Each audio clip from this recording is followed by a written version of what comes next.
Wherever you go, whatever you do, throw a little at it. Omax, Vest and Briefs. Kovai தெற்கு தொகுதிக்குட்பட்ட Kumaran market பகுதியில் கட்டுக்கட்டாக பணம் பறிமுதல் செய்யப்பட்டிருப்பதாக ஒரு அண்மை செய்தி பார்த்து வருகிறோம். கோவை தெற்கு தொகுதிக்கு உட்பட்ட குமரன் மார்க்கெட் பகுதியில் கட்டுக்கட்டாக பணம் பறிமுதல் செய்யப்பட்டிருக்கிறது. இது தொடர்பான விவரங்களை வழங்குவதற்காக செய்தியாளர் சுரேஷ் இணைப்பில் இணைந்திருக்கிறார்.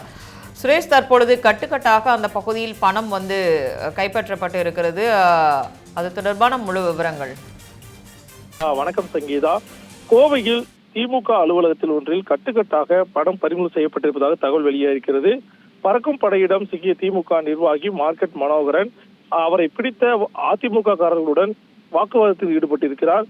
கோவை தெற்கு சட்டமன்ற தொகுதிக்கு உட்பட்ட குமரன் மார்க்கெட் பகுதியில் திமுக நிர்வாகி ஒருவரின் அலுவலகத்தில் பதுக்கி வைக்கப்பட்டிருந்த கட்டுக்கட்டான பணத்தை அதிமுக வேட்பாளர் அம்மன் அர்ஜுனன் கையும் களவுமாக பிடித்து தேர்தல் பறக்கும் படையினரிடம் ஒப்படைத்த சம்பவம் பரபரப்பை ஏற்படுத்தியிருக்கிறது.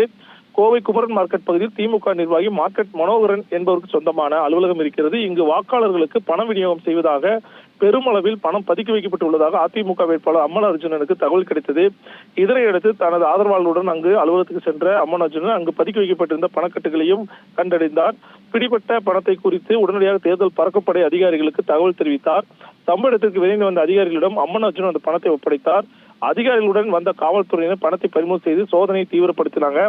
பணத்தை பறிமுதல் செய்ய அதிகாரிகள் முயன்ற போது அங்கிருந்த திமுக நிர்வாகிகள் மற்றும் தொண்டர்கள் அதிகாரிகளுடன் வாக்குவாதத்தில் ஈடுபட்டாங்க.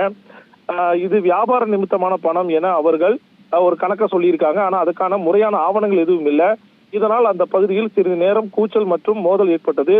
திமுகவினரின் அராஜகத்தை கண்டித்து அதிமுக மற்றும் பாஜக தொண்டர்களும் அங்கு திரண்டதால் குமரன் மார்க்கெட் பகுதியில் போர்க்களம் போல காட்சியளித்துட்டு வருது. கோவை தெற்கு தொகுதியை பொறுத்தளவில் வாக்காளர்களுக்கு தலா 5000, 6000, 7000 என வெவ்வேறு வகையில் வாக்காளர்களுடைய அந்த பண அளவை பிரிச்சு விநியோகம் பண்ணிட்டு இருக்காங்க. அந்த வகையில இந்த கோவை தெற்கு தொகுதி திமுக சார்பில் முன்னாள் அமைச்சர் செந்தில் பாலாஜி போட்டியிடக்கூடிய தொகுதியா இருக்கிறது. அதனால் கட்டாயம் வென்றாக வேண்டும் என்ற ஒரு கட்டாயம் அவருக்கு இருப்பதால் கூடுதலாக வேறு எந்த ஒரு சட்டமன்ற தேர்தலும் இல்லாத வகையில் அதிகப்படியான பணப்புழக்கத்தை தற்சமயம் கோவை தெற்கு தொகுதியில் காண முடிகிறது. அந்த வகையில் ஒவ்வொரு வாக்காளர்களுக்கும் 5000, 6000, 7000 என்றெல்லாம் விநியோகம் செய்யப்படுகிறது. ஒரு கட்டத்தில் வாக்காளர்கள் எங்களுக்கு பணம் வரவில்லை என திமுகவினரை தேடி செல்லும் நிலை கூட தற்சமயம் ஏற்பட்டிருக்கிறது. அந்த வகையில் பணப்பட்டுவாடா நடைபெற்றுக் கொண்டிருக்கிறது. ஆனால் தேர்தல் ஆணைய அதிகாரிகள் சார்பில் அங்கு பறக்குப்படையினர் சென்று முறையான ரோந்து பணிகளையோ எதையுமே மேற்கொள்ளவில்லை என்பதுதான் அதிமுக தரப்பில் போட்டியிடக்கூடிய அம்மன் அர்ஜுனன் அவர்களுடைய கோரிக்கை குற்றச்சாட்டாக இருக்கிறது.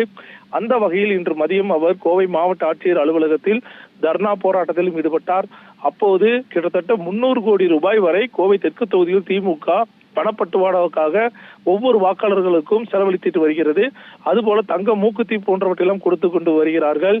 எனவே இதனை தடுக்காவிட்டால் உடனடியாக ஜனநாயக படுகொலையே நடக்கும். அதனால் இந்த ஜனநாயகத்தை காக்க உடனடியாக கோவை தெற்கு தொகுதியினுடைய தேர்தலை ரத்து செய்ய வேண்டும் என அவர் கோரிக்கை விடுத்திருக்கிறார்.